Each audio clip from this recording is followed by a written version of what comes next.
주를 위한 이곳에 예배하는 날 등에 우리 찬양 드리시고 우리 강의 시작하도록 하겠습니다.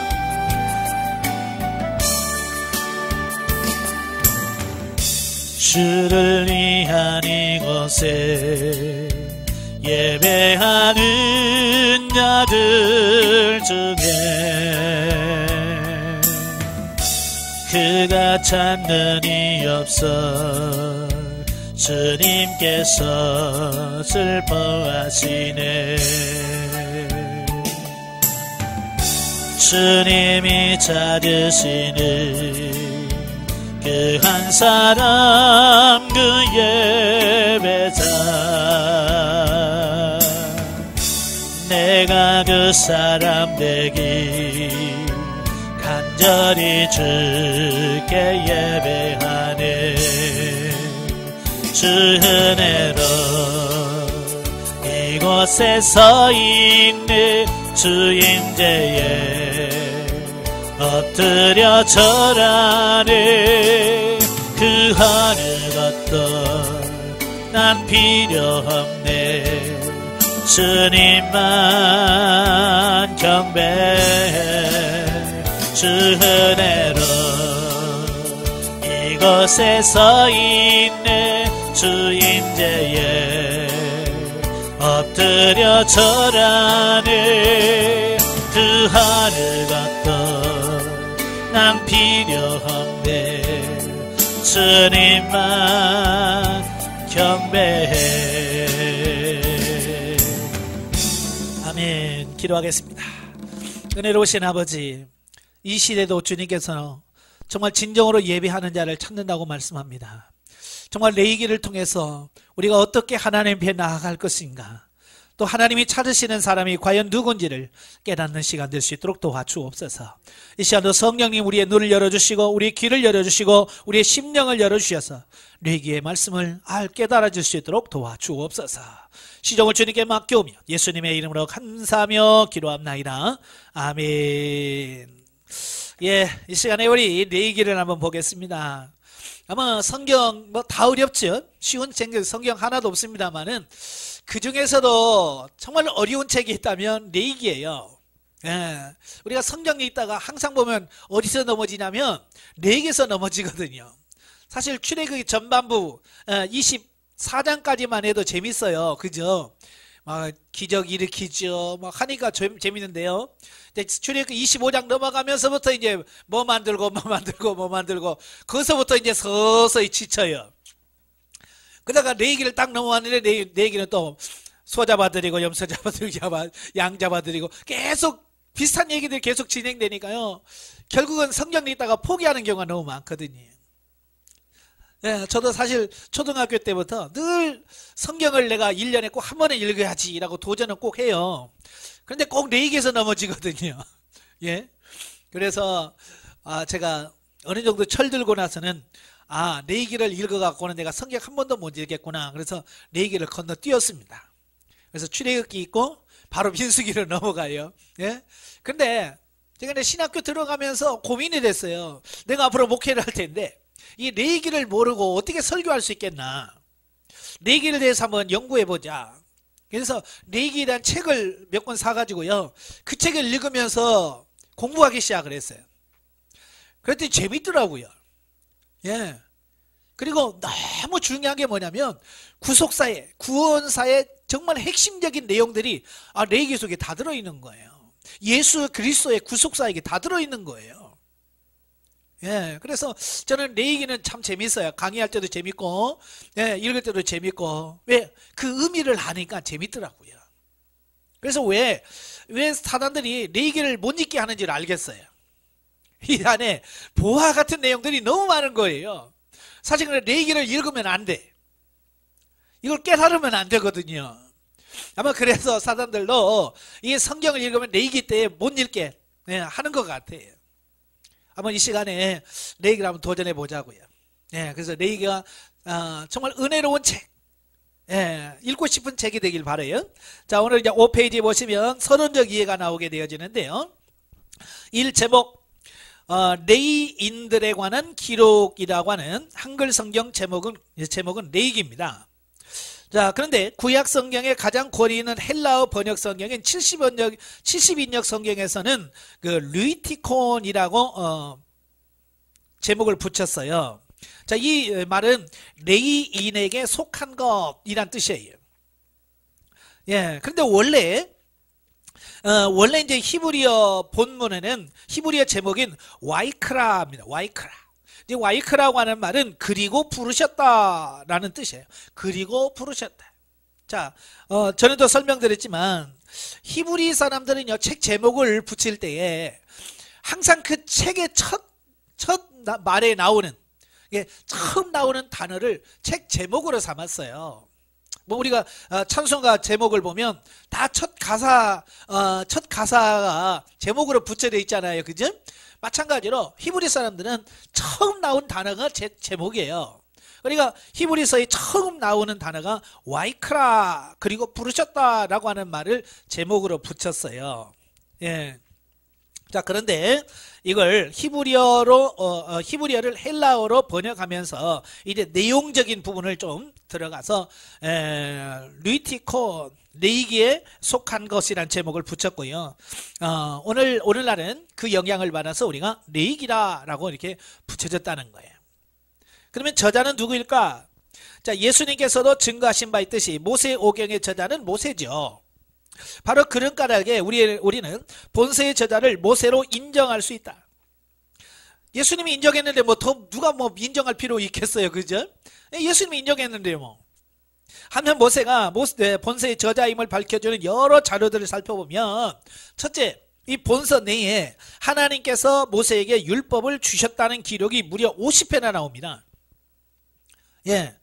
27장 속에 50회가 나와요. 그러니까 매 장에 최소한 한 번, 두 번이 나온다는 얘기죠. 그리고 이제 두 번째, 본서의 총 27장 가운데 단지 7장, 7장, 2장, 3장, 5장, 7장, 9장, 10장, 26장을 제외한 20장이 여호와께서 모세에게 일러 가라사대라는 말씀으로 시작을 하고 있습니다. 그러니까 하나님께서 모세에게 다 말씀하신 거라는 거죠. 그리고 셋째는 에스라 6장 18절에 제사장을 그 분반대로 레위 사람을 그 반차대로 세워 예루살렘에서 하나님을 섬기게 하되 모세의 책에 기록된 대로 하게 하니라. 모세의 책이라고 말씀해주고 있어요. 예. 이런 내용에서 본서의 저자가 모세라고 하는 것을 확인시켜주고 있고요. 네 번째, 예수님께서 나병 환자를 고쳐주면서 리기에 나오는 14장 4절부터 32절 말씀을 인용하시면서 말씀하시죠. 예? 그래서 모세의 명대로 제사장한테 제물을 바쳐고 하라라고 하는 말씀을 하거든요. 자, 거기서도 예수님께서 모세가 이 오경의 저자라고 하는 사실을 시사하고 있어요.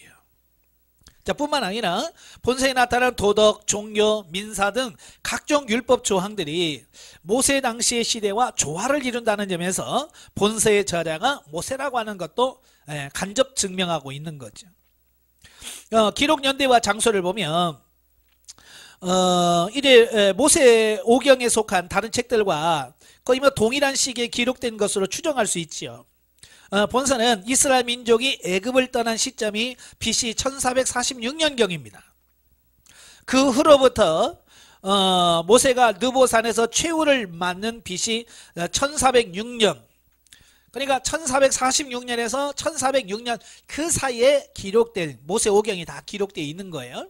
예, 그런데 본서는 출애굽한 후 만 1년째 되던 해인 BC 1445년 1월 1일 이제 성막 건축을 필한 후부터 시내산을 떠나기 전, 즉 BC 1445년 2월 20일까지 약 한 달 20일 동안의 차이 시간이 있어요. 아마 그때의 레위기가 기록되어졌을 것으로 우리가 봅니다. 예, 그래서 본서의 기록 연대는 출애굽 2년 초부터 BC 1406년 사이로 좁혀질 수 있으며 기록 장소 역시 이스라엘 백성들이 40년 머문 광야로 우리가 알 수 있습니다. 자, 중요한 게 뭐냐? 기록 동기. 예, 왜 이걸 기록했지? 라고 하는 거예요. 7페이지에 보시면, 자, 레위기에 기록된 각종 율법들은 모두 이스라엘이 이제 출애굽에 성공하여서 시내산에 모여서 하나님과 언약을 체결하죠. 예. 그리고 난 상태에서 주어진 거예요. 자, 그래서 그들에게 그들이 이제는 하나님의 선민으로서 어떻게 하나님과 동행하는 생활을 할 것인가, 또 하나님의 선민으로서 축복을 누릴 수 있는가라고 하는 관점에서 종교 및 일상생활과 관련된 행위 규범을 준 것이 바로 레위기다라고 하는 사실이에요. 그러니까 이 제사제도라고 하는 것은 원래 인간이 범죄하고 타락한 이후에 죄인이 하나님께로 다시 나아갈 수 있도록 만들어주는 제도가 뭐냐, 그게 제사예요. 이게 원래는 제사가 없죠. 그런데 아담과 하와가 범죄하고 난 이후에 죄인이 하나님 앞에 나갈 수 있는 길을 하나님께서 열어놓으셔야 돼요. 물론 이것도 예수님께서 다시 오시기 전까지만 임시적으로 필요한 것이 뭐냐, 그게 제사제도라고 말이에요. 아시겠죠? 예. 그래서 이 제사제도는 모두가 다 어디에다 직결되느냐, 예수 그리스도의 십자가의 그 사역, 거기에 집중하고 있어요. 모든 게. 그래서 예수 그리스도를 통해서 완성되어지는 걸 말씀해주고 있거든요. 자, 그래서 레위기는 그들이 이제 막 선민 언약을 체결한 하나님과의 축복의 교제가 수립 유지되기 위한 필수 조건으로 그분의 근본 속성인 절대 거룩을 인간 측도 확보해야 하는 바, 불완전한 인간이 그 거룩성을 어떻게 획득 유지할 수 있는가를 규정하고 있다. 자, 본서에서 하나님 뭐라고 그래? 나는 뭐라고 그래? 나는 거룩하니. 하나님은 거룩하다는 거예요. 근데 문제는 뭐냐면, 거룩하신 하나님 앞에 우리는 거룩해요? 안 거룩해요? 우리는 죄인이잖아요. 그죠? 죄인인 우리가 어떻게 거룩한 하나님 앞에 나갈 수 있지? 우리가 거룩하지 않으면 하나님 앞에 나갈 수가 없어요. 그래서 결국 이 제사 제도는 뭐냐, 내가 거룩해지는 방법을 말해요. 왜? 하나님께 나아가기 위해서는 우리가 이 죄 문제를 해결하지 아니하고는 결코 하나님께 나갈 수가 없어요. 그래서 하나님께서는 우리에게 죄 문제를 해결할 수 있는 방법을 허락하신 게 뭐냐? 그게 제사 제도다, 그 말이에요. 자, 이런 관점에서 레위기는 비록 선민이 되었을지라도 범죄하였을 때 그 죄를 청산하고 하나님과의 교제를 재수립하기 위해 요청되는 동물 희생의 피를 통한 제사법과 선민이 일상생활에서 거룩을 생활화하기 위하여 지켜야 할 거룩의 기준 및 실천 규범을 규정하고 있다 하겠다. 이것이 레위기의 1차 지필 동기라고 할 수 있다. 그러나 하나님의 영감에 의해 쓰여진 레위기는 보다 심오한 대구속사적 관점에서 지필 동기를 갖고 있다는 거예요. 그것은 한마디로 영적 선민이 된 신약 성도들에게 인간의 죄에 대해서는 오직 죽음만이 그 결과로서 제시되지만, 사랑의 하나님께서는 그 죄는 분명히 죽음으로써 처벌하시되 죄인을 살려두시기 위해 희생제사의 영원한 원리를 제시해 준다는 데 있다라고 하는 거예요. 그러니까 죄를 지으면 어떻게 해야 돼요? 반드시 죽어야 돼요. 그죠? 만약에 죄를 짓는 대로 죽는다면 어떻게 될까요? 이 세상에 살 수 있는 사람 있어요, 없어요? 없지요. 만약에 여러분 죄 지을 때마다 그냥 하나님께서 하늘에서 그냥 번개가 촥 벼락이 떨어져서 죽는다. 오늘 저녁까지 여기 살아남을 사람 있어요, 없어요? 아무도 없어요. 아무도 없어. 예. 그래서 살아남을 자가 없는 거예요. 그래서 하나님께서 살아남도록 하기 위해서 뭐냐? 죄 문제를 해결해 줘야 돼요. 그래서 사제의 원리, 그 죄인이 그 짐승을 잡아서 피를 흘리고 그래서 용서를 받고 살아갈 수 있는 이 원리를 가르쳐 주는데, 바로 그것은 십자가의 원리라고 하는 거예요.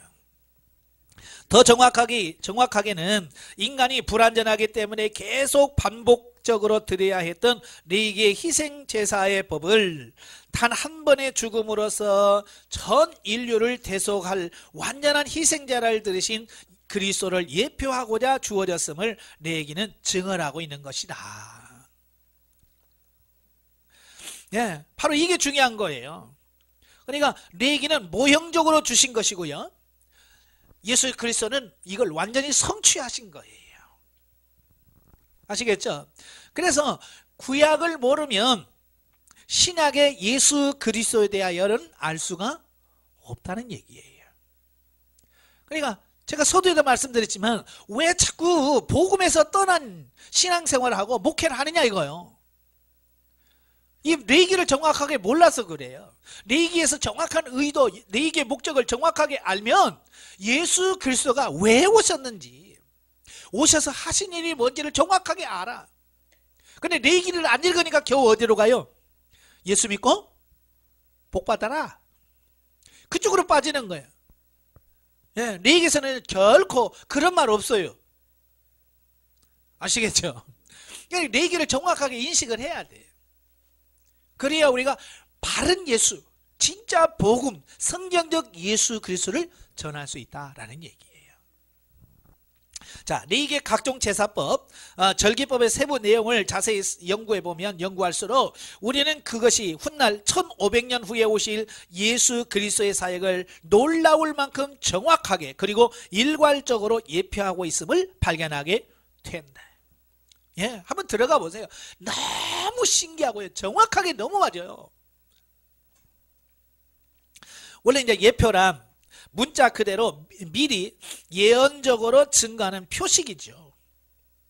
이처럼 레위기는 하나님께서 각종 제사법 및 절기법을 당시의 구약시대에 맞게 규정해 주시면서도 내면적으로는 동일한 원리로서, 그리고 때로는 놀라울 만치 직접적이고 예언적으로 전 인류를 위해 죽으실 그리스도의 순환을 예표하게 하심으로써 오고는 신약시대의 성도들에게 그리스도의 희생 죽음과 그로 인한 구원을 믿는 기독교는 단순히 인본주의적 관념 종교 또는 도덕 종교가 아니라 태초부터 종말까지 동일한 원리로 진행되며 실제로 천국에서 구원을 주실 하나님을 믿는 종교임을 확신시켜 주고 있다.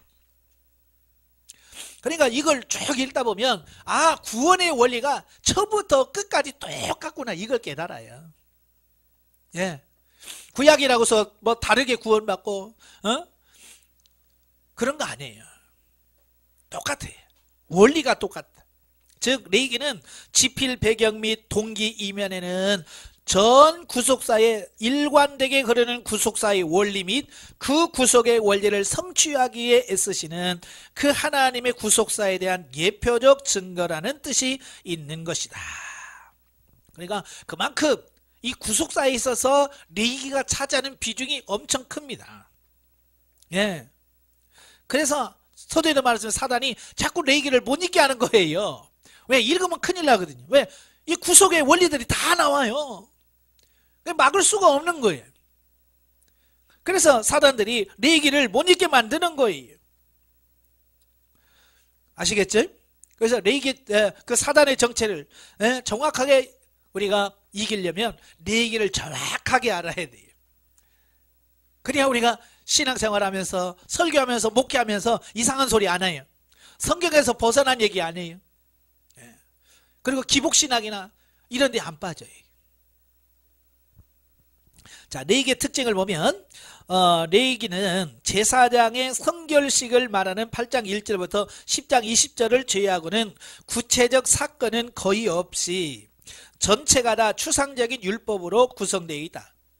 더욱이 그 율법도 도덕법, 시민법, 의식법 등의 율법의 3대 분야 중 거의 제사법 또는 절기법 등의 의식법으로 구성되어 있는 것이 큰 특징이다.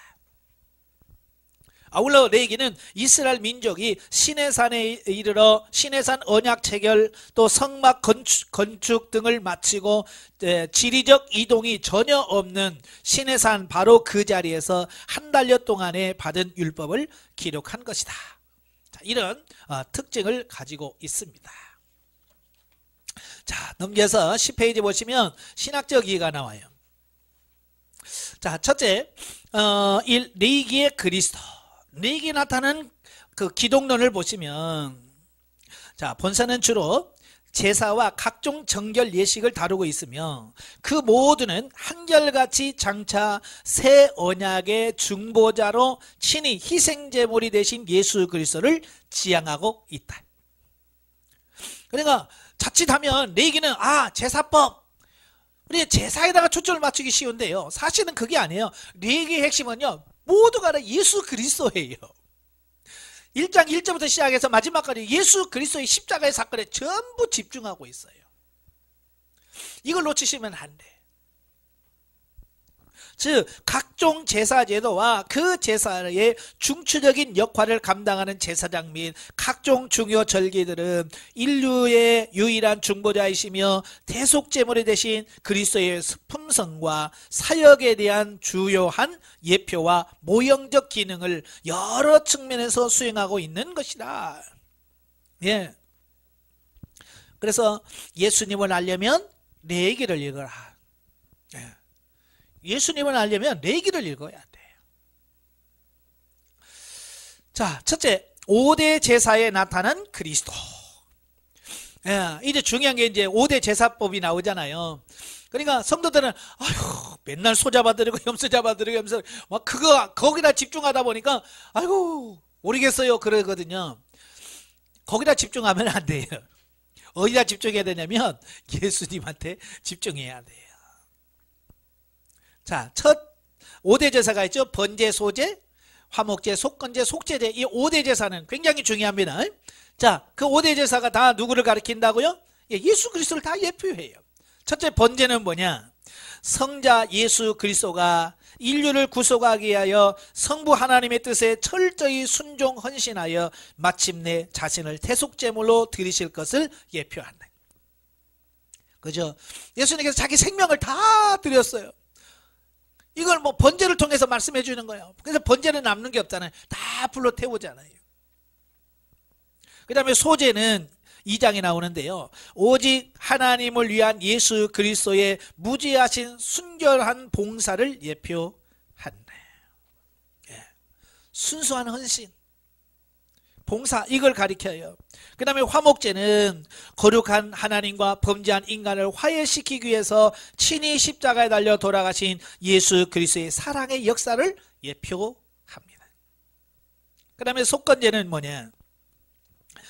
속건제는 우리의 죄를 위해 대신 십자가의 형틀에 속죄제는 우리의 죄를 위해 대신 십자가의 형틀에 고통당하며 죽어가신 예수 그리스도의 희생을 예표하고, 속건제는 거룩하신 공의로우신 하나님께 대하여 인류 각각의 죄에 대한 대가를 그리스도께서 대신 갚아주시는 것을 예표합니다. 자, 이렇게 5대 제사가 다 예수 그리스도께서 이뤄놓으실 구속사역을 다 그대로 나타나고 예표하고 있다는 사실이에요. 자, 그 다음에 두 번째, 제사장에게 나타난 그리스도. 자, 범죄한 인간이 거룩하신 하나님께 가까이 나가기 위해서는 반드시 하나님께서 친히 세우신 중보자인 곧 대제사장을 통해서만 하나님께 나아갈 수 있어요. 예. 이러한 대제사장의 중보적 기능은 우리의 유일한 중보자이신 예수 그리스도의 대제사장적 사역을 예표한다. 그죠? 구약에서는 함부로 제사 못 드립니다. 제사드리다가 징계받은 분이 누구예요? 사울왕. 그죠? 전쟁에 나가서 이기겠다는 그것 때문에 번제를 드려버리잖아요. 왕에서 폐해가 되죠. 또 제사장만이 할 수 있는 분향, 성전에 들어갈 수 있는 분향을 하려다가 또 나병에 걸린 왕이 있죠? 우시야 왕. 예. 이건 아무나 할 수 있는 게 아니에요. 하나님께서 이 제사장들에게만 특별한 사명을 주신 거예요. 왜? 이 제사장은 예수 그리스도의 사역을 예표하는 인물이기 때문에 그런 거거든요. 자, 즉 우리가 하나님께로 나아가기 위해서는 반드시 우리의 중보자이신 그리스도를 통해서만 가능하다. 예, 우리가 하나님께 나가려면 반드시 예수 그리스도, 이 중보자이신 예수님을 통하여야 돼요. 예수님을 통하지 않고는 하나님께 나아갈 수가 없어요. 한편 본서는 멜기세덱의 반차를 따른 한 제사장, 곧 예수 그리스도에 대한 보다 중요한 사상적 근거를 제공한다. 이런 사실은 히브리에서 명쾌하게 설명되고 있는 바, 바로 이런 점에서 히브리서는 본서의 정통한 주석서라 할 수 있다. 예. 그래서 이 구약의 이 레위기를 이해하려면 같이 봐야 될 책이 뭐냐? 히브리서예요. 그래서 레위기를 읽고 히브리서를 같이 봐야 돼요. 예. 그래야 그런 의미였구나. 이걸 영적인 의미를 알 수가 있어요. 그러니까 레위기 따로 히브리서를 따로 읽으면 이게 잘 연결이 안 되거든요. 그래서 레위기를 읽을 때는 신약의 히브리서를 같이 읽으면, 왜냐하면 오늘날에 맞게끔, 신약시대에 맞게끔 재해석해 준 성경이 히브리서거든요. 자, 또 그 다음에 3번 각종 절기에 나타난 그리스도. 예, 그래서 우리가 이제 레위기를 보면 5대 제사 7절기를 우리가 아는 게 중요해요. 예, 그래서 5대 제사는 설명해 드렸고요. 이제 7절기가 나와요. 자, 안식일이죠. 안식일은 참 평화와 안식의 주인이신 예수 그리스도를 통한 진정한 안식의 날을 예표하고 있습니다. 그러니까 예수 그리스도를 통해서 우리가 진정한 안식을 얻을 수 있다라고 하는 것을 예표하고 있고요. 그 다음에 6월절은 예수님께서 우리의 죄를 속량해 주신 십자가의 사건을 예표합니다. 그래서 예수님께서 십자가를 못 박혀 죽으신 날이 언제냐? 6월절 어린 양 잡는 날이에요. 예, 기가 막히게 맞잖아요. 예, 기가 막히게 들어맞아요. 그 다음에 무교절이죠. 예, 무교절은 우리의 정결한 영혼과 삶을 위해 희생당하신 예수 그리스도의 헌신을 예표합니다. 예. 그 다음에 초실절이죠. 초실절은 부활의 첫 열매 되신 예수 그리스도의 부활을 예표합니다.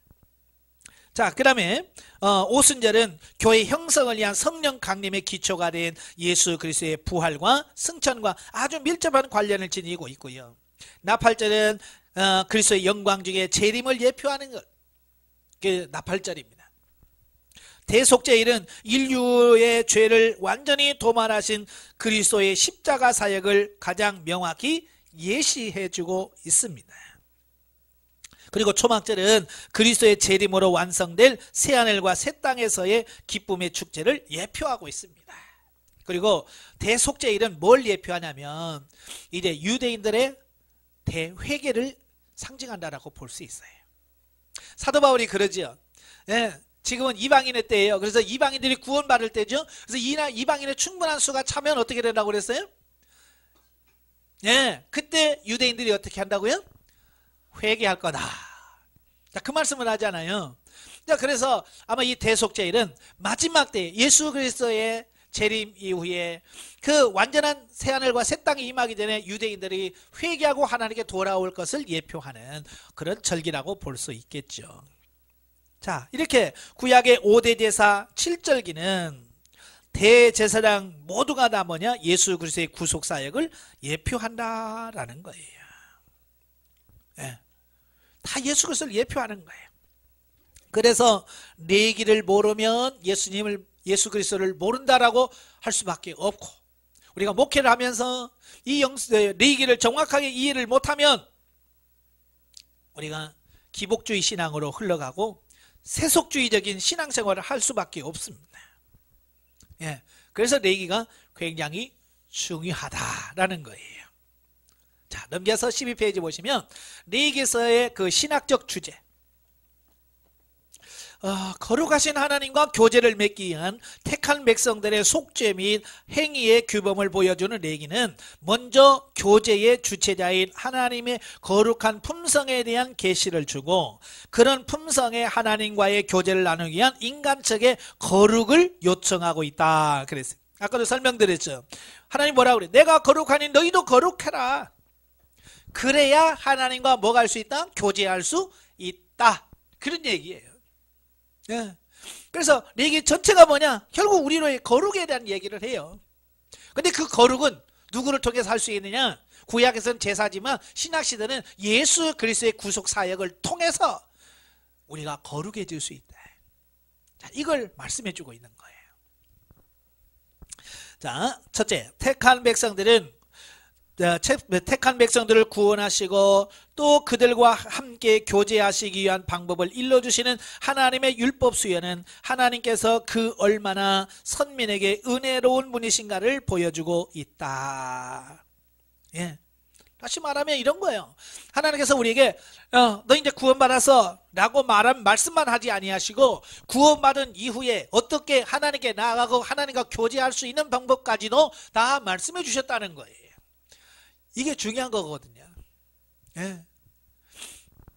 그리고 두 번째로 신의 산에서의 현현하셔서 이스라엘과 언약을 세우시고 율법을 주신 하나님은 거룩하신 분이시다. 따라서 백성들도 제사와 성변될 삶을 통하여 거룩을 유지해야만 하나님과 동행할 수 있다. 이걸 우리에게 가르쳐 주는 거예요. 세 번째로 레위기의 다양한 율법들은 하나님께서 택한 백성들에게 의로운 삶을 살아갈 것을 요구한다는 사실을 시사한다. 그러니까 나는 구원받았어요. 난 이제 죽어서 천국 가요. 거기서 끝나는 게 아니라는 거예요. 많은 사람들이 그래요. 나는 이제 죽어서 천국 가니까 뭐 걱정 없어요. 그러면서 지 맘대로 살아요. 이건 아닌 거예요. 그 다음은 뭐예요? 내가 예수 믿었어요. 구원받았어요. 그 다음은 뭐예요? 이제 하나님의 자녀답게 살아가는 삶이 나와야 되잖아요. 그죠? 그래서 사도 바울도 로마서에서 그 이신칭에 대한 교리를 말씀하잖아요. 강조합니다. 믿음으로 말면 우리가 의롭게 된다. 거기서 그칩니까? 아니에요. 6장부터 바로 뭐가 나가요? 성화에 대해서 나오잖아요. 변화돼야 된다. 성화돼야 된다. 그래서 12장부터는 구체적으로 삶에서 어떻게 변화돼야 되느냐. 이 성화에 대한 실천적인 부분을 구체적으로 다루고 있는 거예요. 그러니까 우리가 예수 믿었다, 구원받았다, 이제 천국 간다, 뭐 그런 게서 끝나면 안 돼요. 아시겠죠? 그래서 우리 목회하시는 분들은 그 다음 예수 믿었어, 이제 구원 확신 받았니, 중생했니, 그 다음은 어떻게 살아야지, 거기에 대해서 집중적으로 가르쳐서 성도들로 하여금 정말 하나님의 자녀답게 살아가는 삶까지 가도록 이끌어 가야 돼. 지금 우리가 그걸 못하고 있는 거예요. 예, 그걸 못하고 있어서 어떻게 해요? 교회 나오긴 하지만 변화가 안 되는 거예요. 그러기 위해서는 우리가 먼저 변화돼야 되겠죠. 예. 왜냐하면 예수님 분명히 그러잖아요. 맹인이 맹인을 인도하면 둘 다 구덩이에 빠진다. 그들을 인도하려면 내가 먼저 맹인에서 벗어나야 돼요. 예, 내가 먼저 벗어나야 돼. 눈을 떠야지요. 눈을 떠서 보고 다른 사람을 끌어갈 수 있어야죠. 우리가 책임이 누구한테 크냐? 앞장선 목회자가 더 중요하다. 네 번째, 하나님과의 교제는 먼저 예배를 통해서 이루어진다. 즉 예배는 택한 백성들이 행할 수 있는 최선의 것이요 최상의 것이다. 그 다음에 택한 백성들은 죄의 고백과 이웃과의 화해와 하나님께 감사드리는 삶을 살아드려야 한다. 그래서 저는 항상 성도들에게 그래요. 예배의 성공자가 되라. 예배에 성공하지 못하면 다른 것도 살 수 없다. 그러니까 우리가 예배도 하나 제대로 못 드리면서, 그죠? 예? 예배 하나 제대로 못 드리면서 내가 산다. 이게 말이 안 되는 거예요. 당연한 거예요. 그건 예배도 못 드리면 다른 것도 안 돼요. 안 돼. 성도들도 이렇게 쭉 보면 그래요. 시험 들면 제일 먼저 달라지는 게 뭐예요? 예배 드리는 태도가 달라져요. 그러니까 앉아있는 자세를 보면 저거 시험 들었구나 안다니까요. 아시죠? 벌써 딱 보여요. 예배당에 들어오는 모습, 얼굴 표정부터 시작해서 터벅터벅하고 와서 앉아서 다리 꼬고 앉아있는 그 모습 보면 아이고 저거 뭐가 꼬였구나. 그게 벌써 탁 나온다니까요. 그래서 그게 바뀌지 않으면, 그 자세가 바뀌지 않으면 성장이 안 돼요. 그래서 저는 그냥 항상 예배 성공해라. 예배 성공자가 되라. 여기서 말하는 예배는 공예배도 포함되겠어요? 예. 교회에서 정한 시간, 주일날, 뭐 저녁 예배, 수요 예배, 금요일, 다 이런 예배도 포함되겠습니다만은 거길 더 떠나서 우리의 삶의 현장에서 늘 하나님과 동행하고 하나님과 함께하는 그 삶이 곧 저는 예배라고 봐요. 그래서 공예배와 저는 삶의 예배 두 개를 꼭 말하거든요. 예? 첫째, 공예배에 성공해야 삶의 예배도 성공합니다. 예. 그래서 공예배가 안 되면 삶의 예배가 안 돼요. 그래서 우리 목회자들은 어찌하든지 감동 있는 예배, 예, 감동 있는 예배, 이런 예배로 바꾸셔야 돼. 그러려고 하니까 우리가 바뀌지 않으면 이게 안 돼요. 그죠? 찬송 부르는 목사가 감동이 없는데 어떻게 같이 부르는 성도들이 감동이 있겠고, 설교하는 목사가 감동이 없는데 어떻게 성도들이 감동이 있겠어요? 그래서 먼저 우리 자신이 먼저 변화돼야 돼요. 저는 그래서 이 목회자들만 앞에 막 목소리가 커져요. 왜 그럴까요? 그냥 답답하고 안타까워서 그러는 거예요. 우리가 먼저 변화돼야 된다. 예. 저는 평신도한테는 조금 약해요. 왜냐하면 미치는 영향이, 평신도들은 교회에서 미치는 영향이 그리 크지 않아요. 근데 목회자는 아니잖아요. 목회자는 영향은 교회에다 거의 100%라고 보시면 되잖아요. 그죠? 그래서 그만큼 중요한 거예요.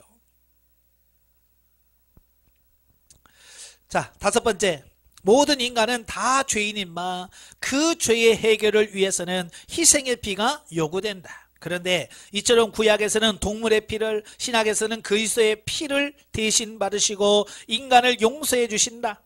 이는 먼저 하나님은 인간을 사랑하신다는 사실과 아울러 신구약은 모두 다 인간 구원이라는 동일한 목적의 피의 희생이라고 하는 동일한 원리로 진행하시는 하나의 구속사를 증언하는 책임을 알려준다. 그러니까 신구약을 통해서 구원은 확실히 뭘로 이루어진다? 피로 이루어진다.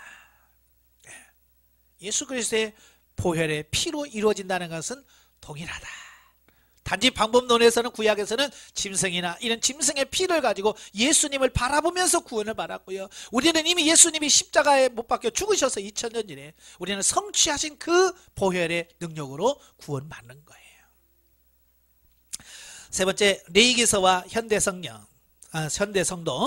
레위기의 각종 제사법, 정결법, 일상생활법 등의 규정에 담긴 원리는 우리에게 인간 존재에서 영원한 두 가지 핵심적 진리를 강하게 반영하고 있습니다. 그것은 뭐냐? 한마디로 하나님의 존재와 그분과 인간이 필연적으로 가질 수밖에 없는 관계라는 거예요. 관계. 이처럼 인간은 물론 모든 우주 만물보다 먼저 존재하시면서 우주 만물을 존재케 하신 하나님과 인간은 어차피 필연적으로 관계를 맺게 된다. 그런데 레위기는 현재 그 관계를 악화시키고 있는 죄를 고백하고 사죄받아서 결국 그 관계를 축복의 관계로 회복시키는 방법에 대한 계시인 것이다. 이런 레위기는 오늘날에게도 우리에게도 다음과 같은 메시지를 전달한다. 예, 성경에서 하나님과 우리와의 관계를 단절시키는 게 뭐죠? 죄예요, 죄. 이사야 59장에 너와 나 사이를 가로막고 있는 죄의 담이 있다. 그래서 죄라고 하는 것은 항상 하나님과 우리와의 사이에 담을 쌓아요. 그래서 하나님과 우리가 관계를 갖지 못하도록 만드는 거거든요. 예. 그래서 레위기의 제사는 뭐냐? 이 레위기 제사라고 하는 뭐냐? 그 단절하게 만드는 죄를 처리하는 거예요. 아시겠죠? 그래서 죄가 해결되면 하나님과 맡겼던 담이 허물어져. 그래서 만날 수 있게 되어지는 이런 부분을 보게 돼요. 자, 여러분, 저하고 지금 이렇게 얼굴과 얼굴을 맞대면서 강의를 하니까 좀 괜찮은데, 만약에 여기다가 벽돌로 담을 이만큼 쌓아놓고 얼굴도 안 보고 강의한다 그러면 여러분 어떻겠어요? 답답하겠죠? 그죠? 답답하겠죠? 도대체가, 얼굴도 안 보이고, 예? 말소리만 들리니 얼마나 답답하겠어요? 하나님과 우리 관계가 지금 그렇다고요. 그래서 그 죄 문제부터 해결해야 돼요. 자, 그래서 이 구약의 제사가 뭐냐? 그 죄 문제를 해결하는 방법이었어요, 구약에. 자, 첫째, 하나님은 우리 인생들에게 하나님의 존재를 알게 하는 동시에 인간 스스로의 죄인된 모습을 발견하라고 촉구하신다. 인간에게 있어서 최고의 관심은 언제나 우리 존재의 근원이신 하나님이어야 하네. 예. 우리는 항상 초점이 누구에? 하나님께 가 있어야 돼요. 두 번째로, 하나님은 죄인들에게 당신은 죄인을 용서할 의사가 있으니 죄인들이 죄를 고백하고 사죄와 갱생의 은혜를 누리라고 권고하신다. 그리고 구체적인 방법도 알려주셨다. 그게 구약의 5대 제사와 7절기거든요. 그러므로 우리는 언제나 우리의 죄를 스스럼 없이 하나님께 맡겨야 한다. 예? 하나님 앞에 용서받지 못할 죄 없어요.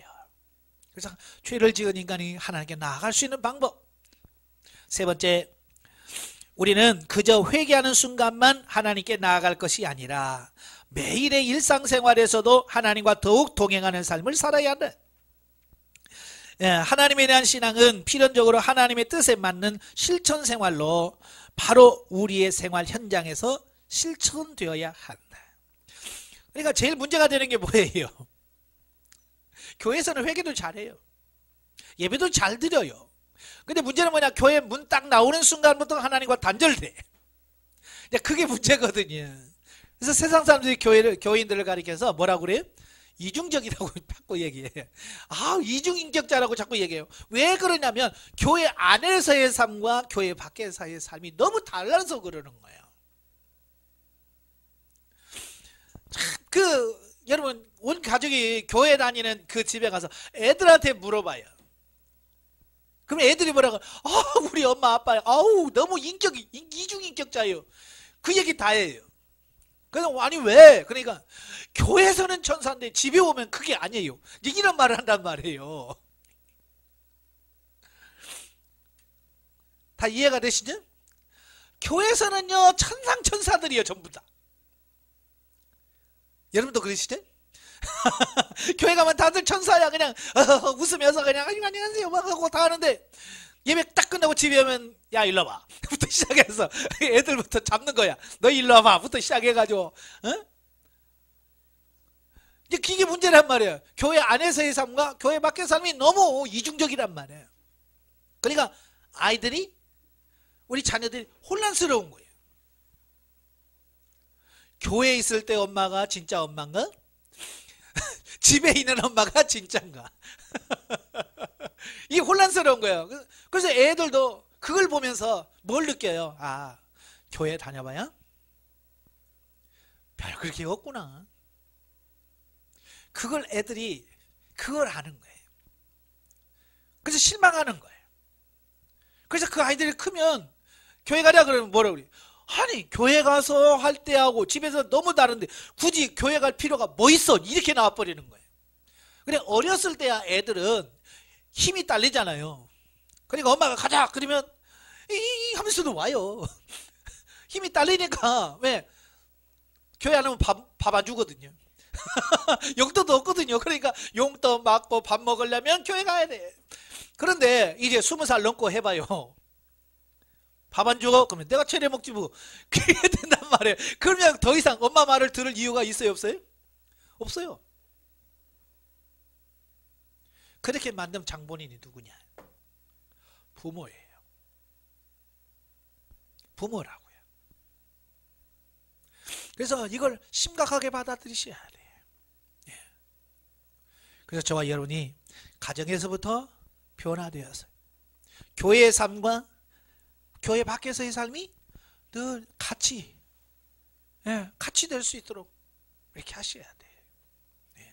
부부간에 신앙생활 하신 분들도 그런 얘기를 많이 하더라고요.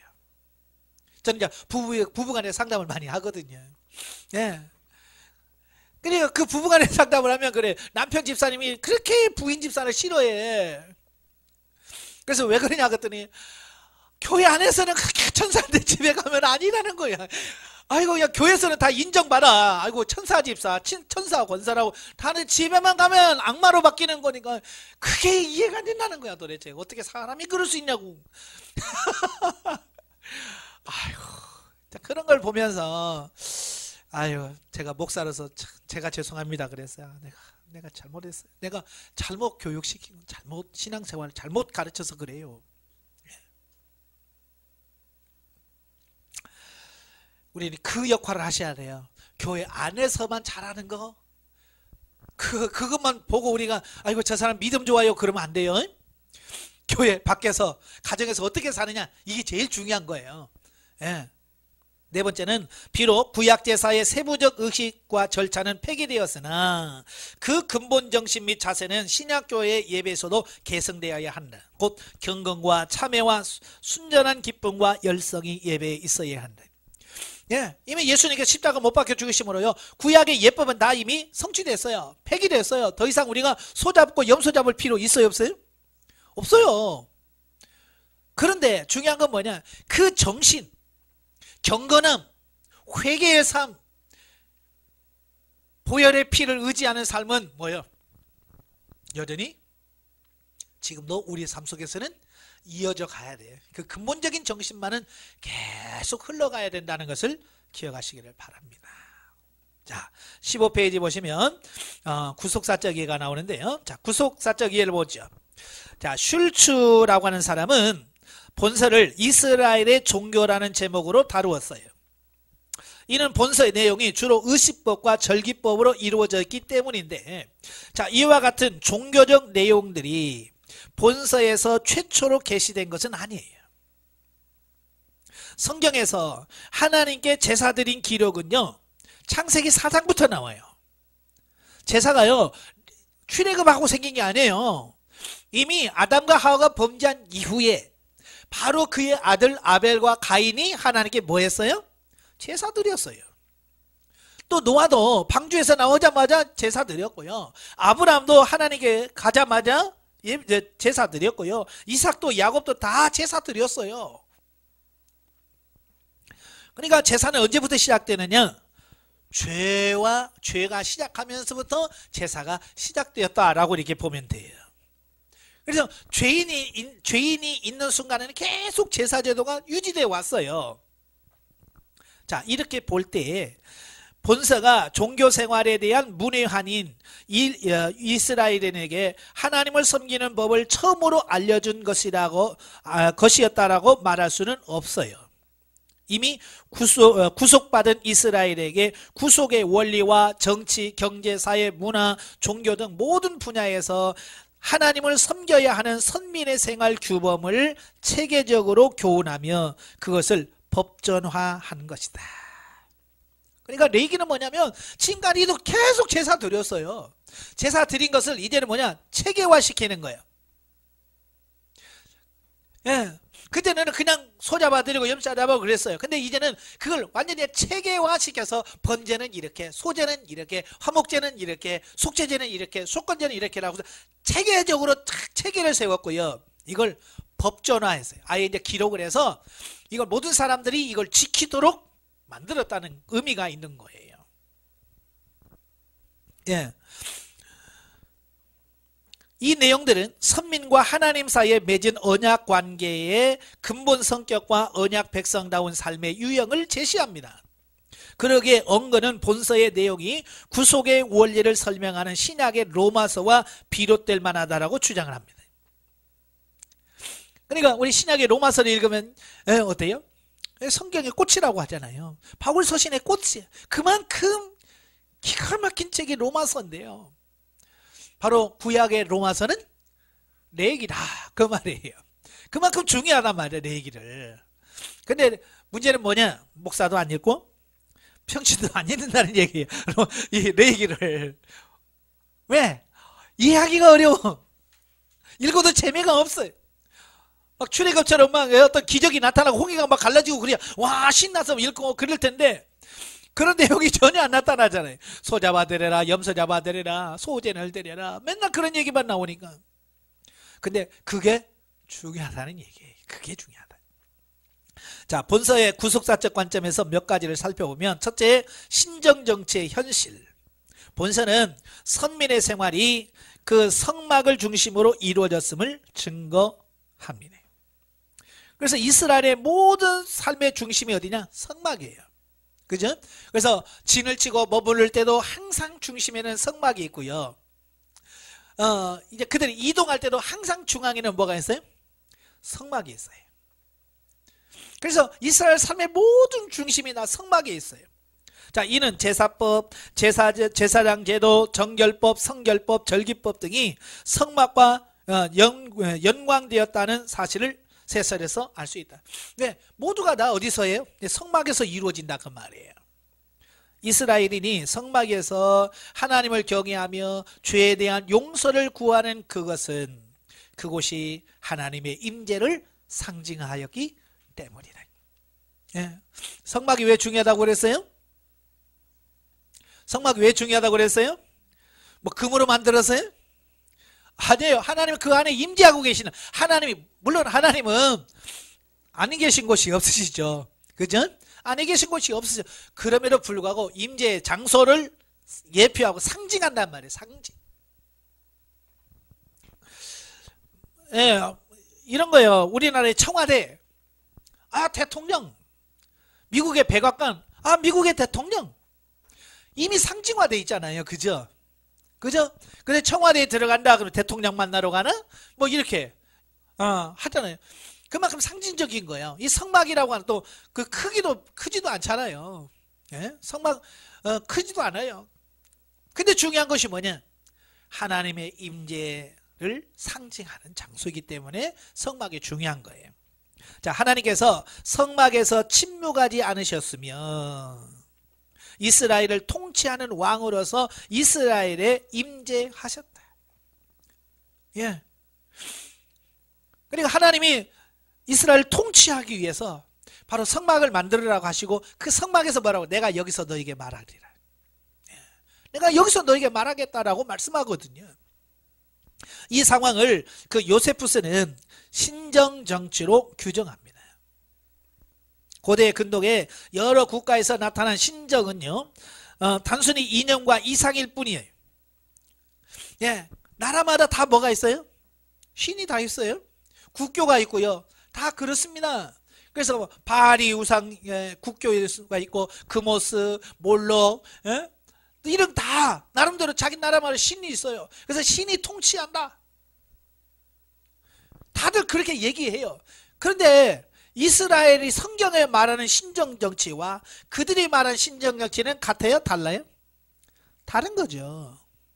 왜냐하면 이방인들의 신정정치는 추상적인 거예요. 이런 거죠. 말도 못하는 우상 세워놔요. 그죠? 그리고 그 앞에서 제사 드리고 막 하고 하죠. 물어도 대답도 없잖아요. 그죠? 우상한테 물어도 대답도 없잖아요. 근데 하나님은 아니잖아요. 물으시면 대답하시는 분이시고요. 직접 하나님께서 선지자나 왕이나 이런 사람들을 세워서 통치하시고 끌어가신다는 거예요. 그래서 같은 신정정치라는 말을 써도 이스라엘 하나님의 신정정치와 세상에서 말하는 신정정치의 개념은 다른 거예요. 자, 이스라엘에게는 실제적인 현실이었다는 거예요. 그래서 신정의 헌법인 율법은 신의 영향력을 어느 정도 인정하거나 인간 양심의 차원에서 신을 지향하는 법이 아니라 하나님께서 직접 계시하신 규정이었다. 예. 그래서 율법이 뭐냐? 하나님과 신에서는 언약을 맺잖아요. 나는 너의 하나님이 되고 너희는 내 백성이 된다. 이거 무슨 말이에요? 하나님을 왕으로 삼겠다는 거예요. 왕으로. 그러니까 나라가 있고 왕이 있으면 뭐가 있어야 돼요? 그들을 통치할 수 있는 기준, 법이 있어야 되는 거예요. 법. 우리나라는 헌법이 있죠. 그래서 헌법에 의해서 이게 이루어져 가는 거예요. 마찬가지로 하나님도 이 백성을 다스릴 때 아무렇게나 다스리는 게 아니라 내가 이런 법을 주겠다. 그리고 그 법을 지키면 내가 복을 주고 그 법을 지키지 않으면 내가 그를 징계하겠다. 하나님 백성답게 살려면 이렇게 지켜라. 그래서 법을 딱 주신 게 그게 뭐냐? 율법이라고 말이에요. 율법. 본서의 서두와 마지막 내용인 1장 1절과 27장 34절에서도 본서가 하나님이 모세에게 일러준 계명임을 밝히고 있다. 예. 그래서 특히 2, 3, 5, 7, 9, 10, 26장을 제외한 모든 장이 뭐예요? 하나님이 말씀하셨다. 이건 뭐예요? 하나님이 직접 통치하고 다스리신다. 이 이야기를 하고 있는 거거든요. 자, 하나님의 계시로 기록된 본서는 인간과 관계된 모든 영역에서 하나님의 의도와 뜻이 반영되어야 함을 알려준다. 이 사실은 하나님께서 이스라엘의 종교상의 주이시며 정치적인 왕 되심을 시사한다. 하나님께서 모든 영역의 주권자이시기에 선민의 일상생활과 종교생활은 분리될 수가 없었다. 바로 이런 상황은 본서가 완전한 하나님의 나라를 지향하고 있음을 보여준다. 이 목표는 약속의 땅인 가나안 땅에 정착하였을 때 부분적으로 성취되었고요, 예수님께서 성육신 하셨을 때 영적으로 완성이 되어집니다. 예, 직접 예수님 직접 하나님이 오셨잖아요, 그죠? 직접 하나님이 직접 오셨어. 그래서 직접 통치하시고 다스린 시대가 예수님 공생의 시작, 공생의 생활이라고 할 수 있겠죠. 예. 그리고 궁극적인 완성은 언제 이루어지느냐? 새하늘과 새 땅에서 이루어질 거라는 거예요. 이처럼 본서는 죄와 사망의 속박이 영원히 사라져 성도들이 완전한 자유를 누리는 하나님의 나라를 예시해주고 있다라고 하는 거예요. 자, 어때요? 레이기에서 이런 깊은 내용이 있으리라고 생각하셨어요? 모르셨죠?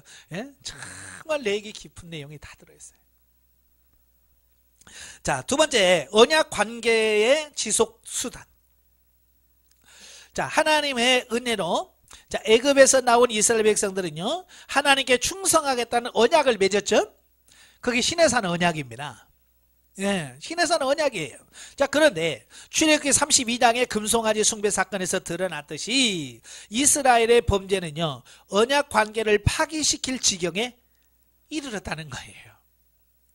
시내산에서 하나님만 섬기겠다고 피로 언약을 세우잖아요. 그리고 얼마나 지났어요? 얼마 지나지 않아서 그들은 금송아지를 만들어 놓고 그게 여호와라고 섬기고 있는 거예요. 이처럼 출애굽기가 남긴 교훈은 뭐냐? 하나님과 교제가 선민들에게 구원과 기쁨과 놀라운 체험을 주나 인간의 죄악이 그 교제의 지속을 막는 걸림돌이 된다는 것을 말씀해 주고 있어요. 예. 언약 세우면 뭐예요? 죄가 들어오면 어떻게 돼요? 그 언약 관계를 파괴하잖아요. 깨트려. 언약 관계를 깨트려. 그러니까 하나님께서 뭐라고 그랬어요? 모세에게 뭐라고 그래? 내가 이 백성들을 다 진멸해버리겠다. 죄가 들어오니까 하나님 뭐라고 그래? 쓸어버리겠다라고 말하는 거예요. 그리고 너로 인하여 큰 민족을 이루고 너를 통해서 구속사를 다시 이루겠다. 하나님 그렇게 말씀하시는 거예요. 죄가 들어오면 이렇게 관계를 깨트려. 예, 계약을 파기하게 된다는 말이에요. 더욱이 죄는 하나님의 저주와 심판을 초래합니다. 그러기에 출애굽기에 연속되는 본서는 하나님과의 언약 관계를 지속할 수 있는 수단을 제공해 주고 있습니다. 예, 이런 거야. 내가 죄를 지었어요. 근데 그 죄의 문제를 해결할 수 있는 방법이 없다면 나는 계속해서 죄를 가지고 살아야 돼요. 그죠? 예, 죄를 지었으면 이 죄를 어떻게 해결해야 되겠는데 이 죄 문제를 해결하지 못하면 계속 그 죄를 가지고 살아야 돼. 얼마나 힘들겠어요. 얼마나 불편하겠어요. 이 세상에서도요, 이 공소시효라는 게 있어요.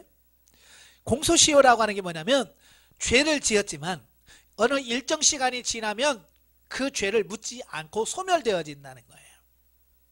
그래서 죄인들이 어떻게 하냐? 이 공소시효를 지키려고 막 숨어 다니잖아요. 그죠? 어떻게든 안 잡히려고 숨어 다닙니다. 근데 왜 공소시효가 왜 있냐? 그 숨어 다닐 때 얼마나 힘들었겠어요. 그죠? 그러니까 10년이면 공소시효가 10년이면 10년 동안 피해 다니면서 네가 얼마나 힘들었냐. 그걸로 그냥 죄값 치르자. 그 얘기거든요. 그만큼 죄를 이 문제를 해결하지 않으면 우리가 그만큼 힘들고 고통 속에 빠진다는 것을 아는 거예요. 그래서 하나님께서 힘들지? 내가 해결해 줄게. 죄 문제 그거 해결해 줄게. 그래서 그 죄 문제를 해결해 줄 수 있는 방법으로 준 게 뭐냐? 그게 제사제도요? 예, 중보 제도로서 제사장과 제사의식이라고 하는 거예요. 예. 우리도 그렇잖아요. 집에 쓰레기를 내버리지 않고 계속 쓰레기를 집에다 싸놓는다고 하면 어떻게 될까요? 나중에는 이게 쓰레기장이지 집산이 집이겠어요, 그죠? 그러니까 가끔 우리는 뭐예요? 청소하잖아요. 청소해요. 청소를 자주 하시는 분들의 집은 항상 깨끗해요. 그죠? 한번 청소했다고 안 더럽히지 않는 게 아니잖아요. 청소해도 또 지저분해요. 그러나 자주 청소하는 집은 깨끗해요. 그러나 자주 청소하지 않은 집은 지저분해요. 너무 청소 안 한 집은 어떻게 되겠어요? 때가 찌들어. 그래서 가끔 청소하는 집은 그냥 물걸레로 닦으면 되지만, 이거 진짜 뭐 몇 년에 한 번씩 대청소하는 집은 어떻게 해야 돼요? 물걸레 갖고 안 되잖아요. 독한 세제 막 넣고 찌든 때 빼는 거 하고 뿌리고 하고 막 해가지고 팍팍팍팍 문지르고 해야 이게 지워진다고요. 그래서 죄가 많으면 죄물이 커지는 거고 힘든 거예요. 그래서 하나님께서 그냥 죄 지으면 즉각으로 바로바로 처리해서 하나님과의 바른 관계를 늘 유지하도록 만들었다. 그래서 이 제도의 특징은 뭐냐? 하나님의 용서를 인간에게 전달하는 데 있다. 하나님과 선민이 맺은 언약 관계의 지속은 인간의 노력이나 공로가 아니라 하나님의 사랑으로 가능하다. 여기서 알 수 있는 것은 하나님께서 세상을 창조하실 뿐만 아니라 구속하시는 분으로 명실상부하게 선민을 보호하신다는 사실이다. 그래서 우리가 용서를 받았다. 이걸 어떻게 확인할 수 있냐? 분명히 제사를 드려 양을 잡고 염소를 잡아 드리면서 하나님 앞에 내가 용서를 받았구나 라고 하는 확신을 갖게 되어지는 거예요. 근데 신약에서는 우리가 이제 용서를 받으면 성령님을 통해서 우리가 확신을 얻게 되고 마음의 평안을 얻게 되는 이런 부분을 보게 되죠. 자, 그 다음에 첫 번째 제사장 제도죠. 자, 죄인들이 하나님과 화목하기 위해서 제사장을 임명하고 그들로 제사 사역을 수행하도록 했습니다. 그들은 그들의 사역을 통해서 구약 백성들이 하나님께로부터 죄를 용서받아 복받는 삶을 누릴 수 있었다. 자, 여기서 바울이 지적한 대로 모세 시대에도 하나님의 은혜를 통해 복을 누릴 수 있었다고 하는 것을 알 수 있다. 그러나 구약의 제사장 제도는 임시적이었다. 완전한 게 아니에요. 임시적이에요. 그들의 사역으로 인간의 죄를 근본적으로 제거할 수 없었기 때문이다. 이 같은 사실은 다음과 같은 사항을 통해서 명백하게 입증이 되어진다. 그러니까 구약의 제사제도는요, 예수님이 오셔서 완성하실 그 구속사역에 이루어지기까지 임시방편으로 주어진 제도예요. 첫째, 구약의 제사장들은 죽을 수밖에 없는 인간들이기에 대대로 그 직무를 계승할 필요가 있었다. 그러나 죽지 않고 영원한 제사장직을 수행하시는 온전한 제사장은 단 한 분, 예수 그리스도시다. 그래서 제사장이 영원하진 않아요. 그래서 어떻게 해요?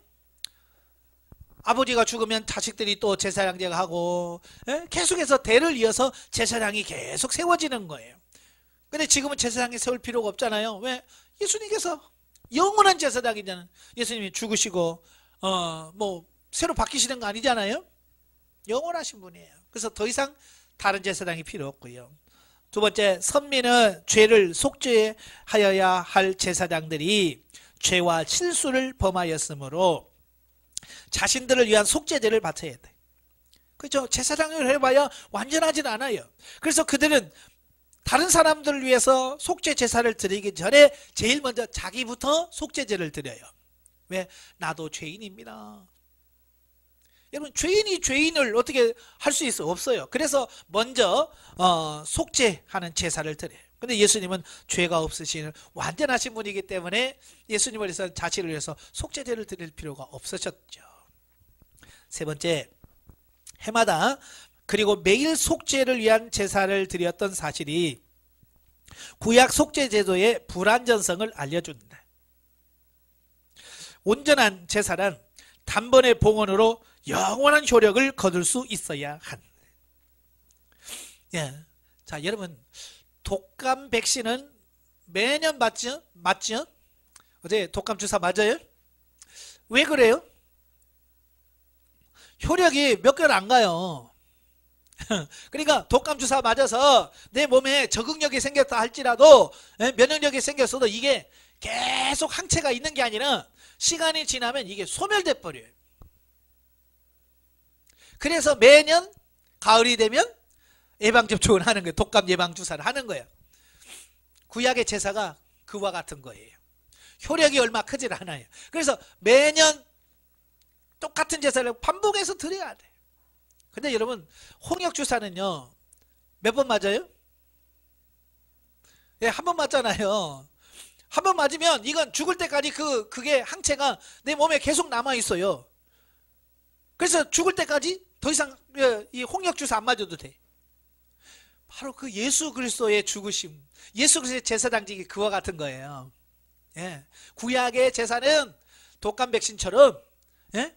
매년 맞는 제사라고 한다면, 주사라면, 예수 그리스도는 홍역주사처럼 그냥 한 번만 맞으면 끝까지 가는 거야. 죽을 때까지 가는 것처럼, 예, 영원한 의미를 담고 있어요. 아시겠죠? 자, 그래서 우리가 매년 절기 드릴 필요 없잖아요. 그죠? 예, 예수님께서 영원히 이루셨기 때문에. 네 번째는 16장의 대속죄일 의식에서 모든 백성의 죄를 짊어지게 하여 광야로 보내는 아사셀 염소는 결국 제사장들의 사역으로 백성의 죄가 온전히 죄거두지 못함을 시사한다. 이러한 약점들을 지닌 제사장들의 사역은 온전한 제사장으로 강림하실 예수님의 사역을 예표하였다. 예, 대속죄일에도요, 그 제사장이 송아지 잡고 그 지성소에 들어가서 제사를 드리지만 그것으로 완벽하게 죄를 해결할 수가 없어. 그래서 염소 2마리를 선택해요. 그래서 제비를 뽑아서 하나는 하나님께 속죄제물로 드리고, 하나는 그 아사셀 염소라고 해서 그 염소에게 모든 죄를 뒤집어 씌워서 광야로 보내죠. 예. 이건 뭘 의미합니까? 예수님이 우리의 모든 죄를 지시고 십자가에 달려 죽으실 것을 예표하는 거예요. 그래요. 구약에서는 완전하게 안 돼. 모든 게 완전한 게 없어요. 다 임시예요. 근데 예수 그리스도는 완벽한 거예요. 참 저는 살면서요, 이 신약시대에 태어난 게 이게 너무 감사한 거예요. 이 시대에, 이렇게 성경시대에, 물론 과학, 문명, 뭐 살기 좋은 거, 이런 것도 다 뭐 좋지만, 더 정말 중요한 게 뭐냐면, 성경 읽을수록 감사한 게 뭐냐면, 아유, 구약에 내가 태어났으면, 이 한국 땅에 태어났으면, 구약시대에 태어났으면, 뭐 예수님이 있다는 것도 몰랐겠지요. 제가 이스라엘 태어났다 할지라도 매년 염소 끌고 가야지, 양 끌고 가야지, 예? 얼마나 힘들겠어요. 저는 이 시대에 태어난 게 너무 감사한 거야. 이 진리를 알 때마다 너무 감사한 거예요. 여러분도 감사하시길 바래요. 자, 그 다음에 두 번째가 제사의식입니다. 자, 1장부터 5장에 제시된 번제, 소제, 화목제, 속죄제, 속건제의 의미들을 살펴보면 언약관계에서 제사가 갖는 기능을 살펴볼 수 있다. 첫째, 제사는 하나님과 인간의 언약관계를 지속 회복시켜 준다. 바로 이 제사의 의미가 이거예요. 하나님과 언약관계를 지속해주고 또 이게 잘못됐더라도 다시 회복시켜주는 역할을 한다는 거예요.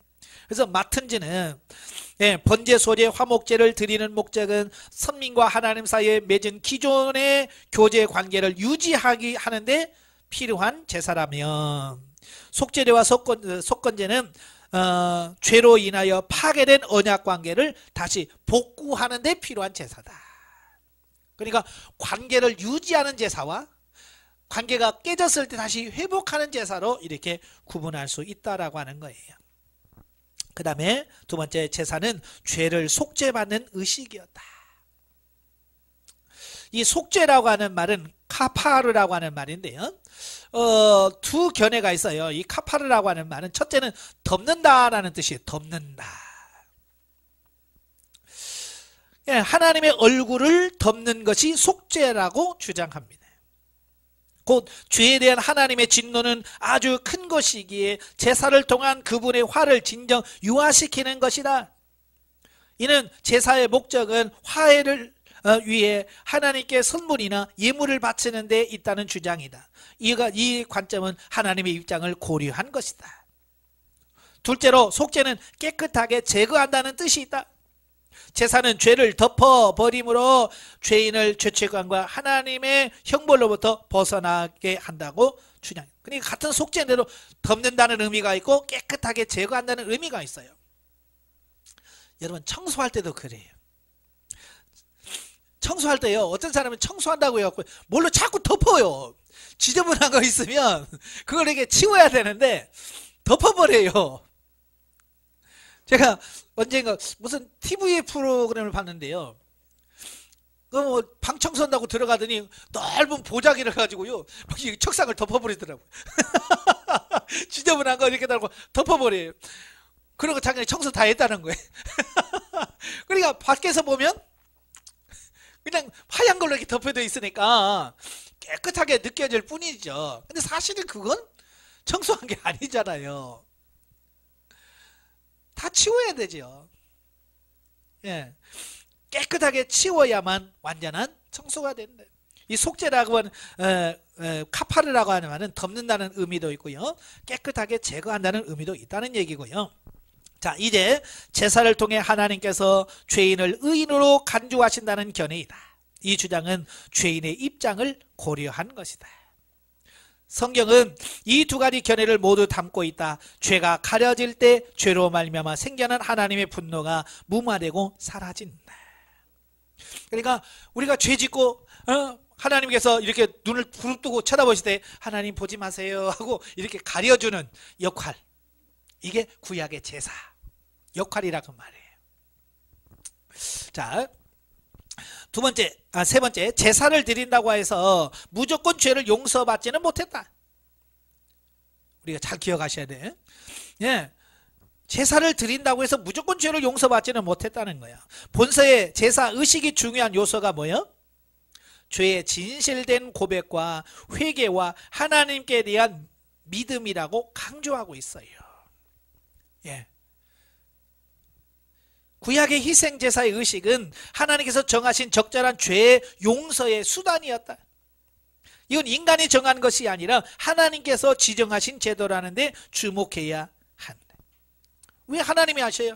왜? 인간은 스스로 죄 문제를 해결할 방법이 없어요. 그래서 하나님께서 네가 용서받으려면 이렇게 해야 된다라고 하나님이 방법을 제시해 주는 거죠. 예. 이는 속죄가 오직 하나님의 은혜와 의도에 따라서 주어졌음을 시사한다. 그러기에 여호와께 향기로운 제물을 드려야 한다.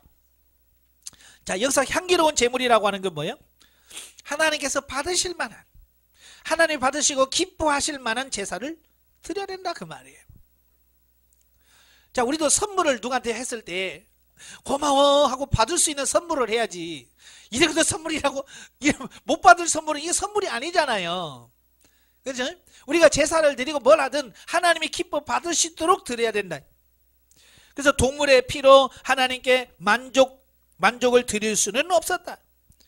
예, 동물로는요 하나님을 만족할 수 있게 하지 않아요. 그냥 상징일 뿐이에요. 그러니까 나 번제 드렸으니까 됐어요 하고 할 수가 없다는 얘기예요. 자, 선민들이 죄는 오직 하나님의 종으로 오실 메시아의 희생사역을 통해서만 용서가 된다. 구약 희생 제사의 효력 역시도 그리스도의 구속사역을 통해서 발휘가 되어지는 거예요. 어거스틴의 설명대로 구약의 대사는 장차 이루어질 완전한 속죄 사역의 사역의 상징이며 예표를 통해 그리스도의 은혜를 구약 시대에 제공하였던 것이다. 어찌 보면 구약의 제사는요 완전한 게 아니라 어찌 보면 가불이라는 가불. 예. 그러니까 예수님께서 나중에 십자가로 돌아가실 것, 그때 용서받을 것을 미리 내가 염소를 드려서 미리 땡겨서 용서를 받는 거예요. 예, 가부라는 거예요. 그러니까 예수 그리스도께서 구속사역을 이루실 거라고 하는 그 믿음을 전제로 하고 미리 당겨서 용서받은 거예요. 우리는 뭐예요? 우리는 가불이에요? 우리는 선불이에요. 예수님이 이미 2000년 전에 다 해결해놨어. 갚아놨어. 그러니까 이제는 내가 해놨으니까 걱정하지 마. 여러분, 가불이 좋아요? 선불이 좋아요? 당연히 선불이 좋지. 예, 여러분 예전에 직장 다닐 때 가불 받아본 적 있으세요? 저도 예전에 참 가불 좀 많이 해봤거든요. 예, 좀 일하고 먼저 좀 돈 좀 땡겨주면 안 될까요? 그때 비굴해요. 뭐 담대하게 갑니까? 피곤하지 않았어. 좀 주시면 안 될까요? 그래 사정사정 해야 되잖아요. 근데 우리는 지금 뭐야? 이미 선불 주었기 때문에 우리는 당당한 거예요. 당당하게 하나님 앞에 주님 나 죄 졌어요. 그렇다고 해서 뻔뻔하다는 말은 아니에요. 진정한 죄, 뉘우침과 통회하는 것과 자복하는 것이 필요해요. 예, 선불이라도 그냥 되는 건 아니에요. 이런 과정을 또 거쳐야 돼요. 자, 21페이지 영적 이해입니다. 구약시대의 제사는 신약시대의 예배의식의 그림자라 할 수 있다. 그리고 구약시대의 제사란 결국 죄인이 하나님 앞에 나아가는 방법이었던 것이다. 그러므로 신약시대를 살고 있는 우리 또한 예배를 통하여 하나님과 직접적인 만남을 가진다. 자, 그러니까 우리 죄인된 인간이 하나님을 만날 수 있는 방법이 구약시대는 제사제도였고요. 신약시대는 예배라고 하는 거예요. 예배. 그래서 예배에서 가장 중요한 게 뭐냐면 하나님과 만남이에요. 그러니까 목회자는 이 부분에다가 집중하셔야 돼요. 어떻게 하면 우리가 이 죄인이 하나님을 만날 수 있을까? 예, 이걸 여기다 초점을 맞추셔야 돼. 그렇지 않으면 수만 명, 수천 명이 모였다 할지라도 그게 안 나타나면 그는 하나의 그냥 모임이에요. 모임. 예배가 아니에요. 그래서 우리가 정확하게 이 부분을 인식을 하셔야 됩니다. 자, 그러나 성경은 결코 제사와 예배를 절대시하지 않는다. 예. 이 말은 필요 없다는 말이 아니에요. 예배라고 하는 것은 하나님을 만나기 위한 방편이지 목적이 아니라는 얘기예요. 이스라엘 백성들이 왜 제사 드리고 실패했냐면, 예? 하나님 내 제사 드렸잖아요. 이제 그런 거예요.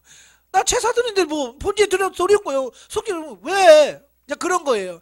하나님께 진짜 중요한 게 뭐라고 그랬어요? 마음이에요, 마음. 하나님과 만나는 거예요. 오늘날도 마찬가지로 성도님한테 교회 성도들이 뭐예요? 목사님 나 주일 예배 드렸잖아요. 드렸으면 됐지. 그런 거예요. 그러니까 그 시간에 그냥 앉아서 있으면 예배 드렸어. 난 내 할 일 다 했어. 이러고 끝나버리는 거야. 왜? 만남이 안 이루어진 거예요. 만남이. 그러니까 왜 그러냐면 이 예배 자체가 목적이 돼버린 거예요. 예배는 하나님을 만나는 수단이지 그 예배 자체가 목적이 아닌 거예요. 근데 지금은 뭐예요? 전부 성도들이 예배가 목적이 돼버렸어요. 예, 그래서 일주일에 교회 몇 번 가, 예배 몇 번 드려? 그걸로 모든 걸 다 해버려. 나 일주일 매일 가? 매일 가서 예배 드려? 그냥 예배 드리는 그걸로 그냥 모든 것을 끝내려고 하는데 그렇지 않다고 말이에요. 이스라엘 백성들이 여러분 제사 안 드려서 망한 게 아니에요. 얼마나 많이 드렸어요. 그래서 하나님 뭐라고 그래요? 야, 나 순양과 이게 그냥 배불러 죽겠다. 야, 예배 안 드렸다는 얘기 아니에요. 제사 안 드렸다는 얘기. 드렸어. 근데 문제는 뭐냐면 하나님을 만나지를 않아. 그냥 영서 잡아드리고 끝, 소 잡아드리고 끝. 오늘도 마찬가지예요. 예배 드렸잖아요. 그러면 됐지 뭐. 우리 목회자도 그러면 안 됩니다. 예배 드렸으니 뭐 이렇게 형식적으로 끝나면 안 되는 거예요. 자, 단지 그것은 하나님과 자아의 만남을 상징하는 종교 의식적인 행위로 여겼을 뿐이다. 예, 이 예배는 하나님을 만나는 수단이에요. 찬양도 하나님을 만나는 수단이고 기도도 하나님을 만나는 수단이에요. 그게 목적은 아닌 거예요. 사실 전 인생이 언제 어디서나 하나님 앞 코람데오에서의 삶이라는 점에서 우리는 항상 신령한 제사를 드리는 존재라 할 수 있다. 그렇지만 특별히 우리는 제사와 예배 의식이 포함하여 그 속에 내재된 진정한 예배 정신을 깨닫게 되어 다시 한번 하나님을 향한 우리의 자세를 가다듬어야 한다. 신령과 진정으로 예배를 드려야 한다. 그래서 그걸 찾으시는 하나님 앞에 우리가 인정받는 예배를 드릴 수 있게 되어야지.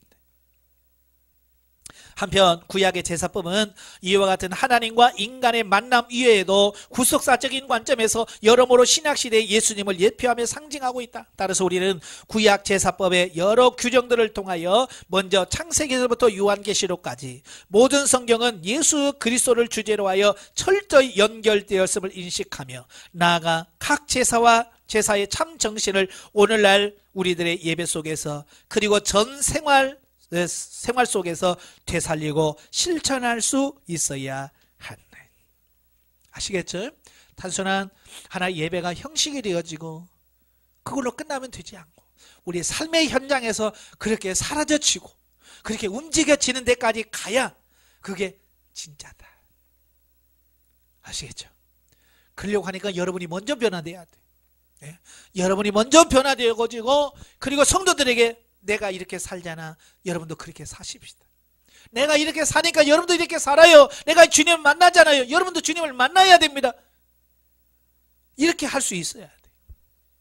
그래야 이 시대에 진정한 영혼을 살리는 목회자가 될 수 있다고 봅니다. 기도하겠습니다. 은혜로우신 아버지, 하나님이 찾으시는 예배는 신령과 진정으로 예배하는 거라고 말씀했습니다. 정말로 우리가 이 레위기서를 통해서 단순한 어떤 형식이 아니라 정말 하나님을 만나는 그 영이 중요하다는 사실을 다시 한번 깨닫습니다. 우리가 목회자로서 이 시대의 그 사명을 잘 감당할 수 있는 우리가 될 수 있도록 도와주시옵소서. 예수님의 이름으로 감사하며 기도합나이다. 아멘. 하나님께 영광드립니다.